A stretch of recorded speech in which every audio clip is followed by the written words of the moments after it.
저는 지금 당장 부동산을 추가 매수할 수 있는 돈도 없고 상황도 안 되지만 그럼에도 계속 부동산을 임장을 다니고 있습니다. 부동산에서 진행 과정을 듣고 돈이 있다고 가정하에 어떤 물건을 살 것인지, 언제 매도 시점으로 잡을 것인지 혼자 시뮬레이션을 하고 있습니다. 네, 안녕하세요. 네, 부자를 꿈꾸는 부자초년생입니다. 이 채널에서는 제가 경제적, 시간적, 정서적 자유를 얻기까지의 과정을 공유하고 있습니다. 실패를 경험하게 되더라도 솔직하게 제 경험을 나누고자 합니다. 요즘 저는 임장을 열심히 다니고 있습니다. 지난 3일 동안에만 매일 임장을 다녀왔죠. 금요일에는 노원구, 토요일에는 경기도 오산시, 일요일에는 가천시를 다녀왔습니다. 오늘 이 영상에서는 토요일에 다녀온 오산시 임장 이야기를 해보고자 합니다. 이를 통해서 제가 왜 선품만이 아닌 직접 돌아다니면서 발품을 파는지 그 이유를 공유하고 싶습니다. 토요일에는 오전부터 저녁까지 하루 종일 경기도 오산시에 머물렀습니다. 그 중에서 한 곳의 부동산에서만 시간 가는 줄 모른 채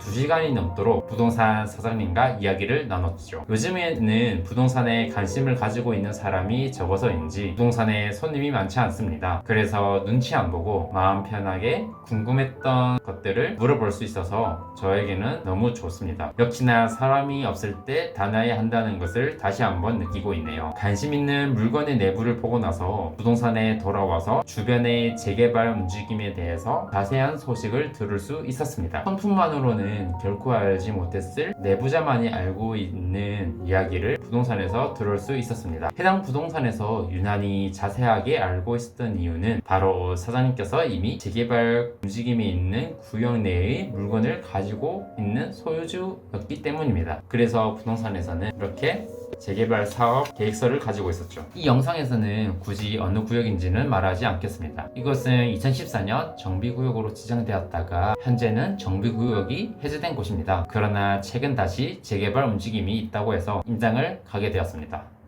손품을 하고 현장에 갔을 때만 하더라도 저는 재개발의 움직임이 보이는 곳이 하나의 구역으로 알고 있었습니다. 2014년 구역 지정 당시에도 그랬기 때문이죠. 하지만 발품을 팔면서 전혀 다른 움직임으로 진행이 되고 있다는 것을 알게 되었습니다. 이 구역의 땅의 용도는 현재는 1종입니다. 그만큼 높게 지을 수 있는 땅이 아니다 보니 현재는 매력이 없을 수 있습니다. 특히 땅의 용도를 중요시하는 사람에게는 더 매력이 없겠죠. 하지만 지구 단위 계획 구역으로 지정이 된다면 2종으로 종상향이 될 것입니다. 해당 구역은 과거 정비구역으로 지정되었던 곳이기도 하고 현재 지정은 재개발을 하고 싶어하는 곳이기 때문입니다. 이 구역 내에서도 유난히 한 곳의 연립빌라가 눈에 띄었습니다. 곧바로 매물이 있는지 찾아보았죠. 마치 물건 한 개가 나와 있었습니다. 심지어 공실이었죠. 제가 이 연립빌라가 마음에 든 이유는 한 가지 있습니다. 재개발 구역이 지정되지 않은 곳들은 사실 그만큼 엄청난 리스크를 가지고 있습니다. 단독주택은 대지 면적이 넓어서 재개발 구역으로 지정이 된다면 그만큼 큰 가치를 가질 수 있지만 대지 면적이 넓은 만큼 무겁습니다. 투자하는 시점에는 많은 투자 비용을 필요로 하죠. 하지만 대지 면적이 넓은 연립빌라 같은 경우는 단독주택에 비해서 투자 비용도 적게 들고 재개발이 진행되지 않더라도 사업성만 괜찮다면 연립빌라만으로도 가로주택 정비 사업이 가능합니다.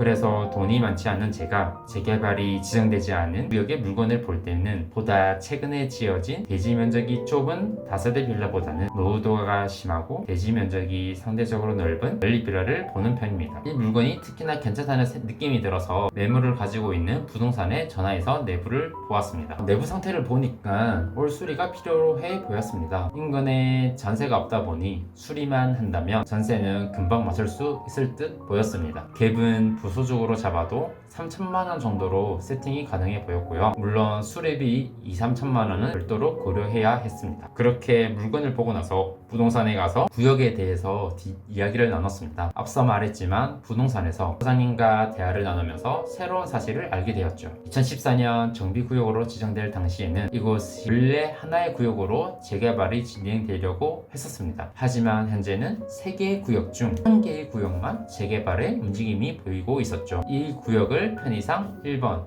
2번, 3번이라고 하겠습니다. 여기서 1번 구역만 별도로 사업이 먼저 진행하고자 하는 것이죠. 우선 구역 내에 있던 큰 교회는 과도한 보상비를 요구해서 어쩔 수 없이 제외했다고 합니다. 심지어 교회의 장로도 여러 명이어서 내부적으로도 합의가 되지 않는 상황이라고 했죠. 그리고 이번 구역에는 공장이 살고 있는데 1번 재개발 추진위원장과 이해관계가 얽혀 있어서 2번은 빠졌다고 합니다. 그리고 3번 구역에는 구역의 넓은 면적을 차지하고 있는 건물 수요주가 계속해서 엄청난 보상비를 요구한다고 합니다. 어느 곳인지 알려주셔서 직접 가봤는데 실제로 봐도 웬만한 연립빌라 수준의 대지 면적을 가지고 있었습니다. 그렇게 2번, 3번을 제외한 1번 구역만 재개발 동의서를 접수하고 있는 상황이었습니다. 물론 1번 구역에 단독주택이 많다 보니 반대하는 사람들도 많았습니다. 제가 본 물건은 2번 구역에 속해 있었고요. 2번 구역은 다행히 대지 면적이 넓은 연립빌라가 2개 속해 있으며 시의 땅이 거의 대부분을 차지하고 있었습니다. 시에서도 재개발과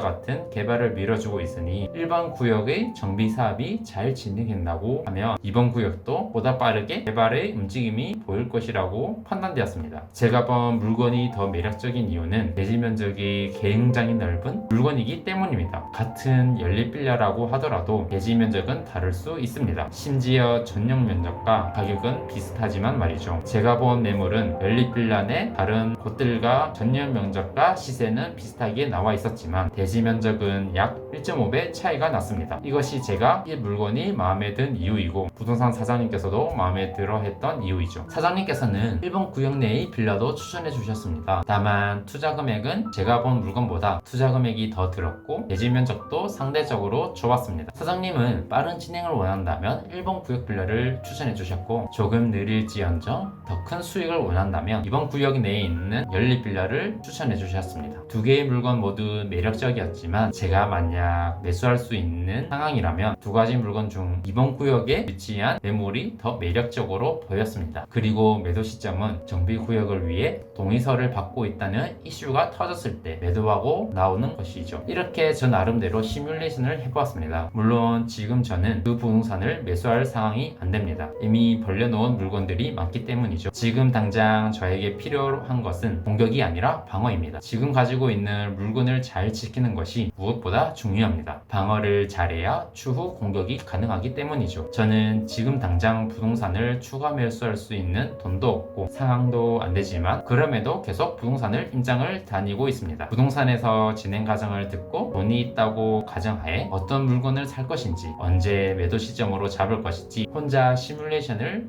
하고 있습니다. 덤으로 투자를 잘하시는 부동산 사장님을 만나게 된다면 실제 투자 사례와 다양한 투자 팁들을 배울 수도 있죠. 앞으로도 이 채널에서 제가 인정하면서 느낀 생각, 알게 된 내용들을 공유하도록 하겠습니다. 오늘도 긴 영상 시청해 주셔서 감사합니다. 이상 부자를 꿈꾸는 부자손년생이었습니다. 영상이 좋았다면 좋아요, 구독하기 부탁드리겠습니다. 네, 감사합니다.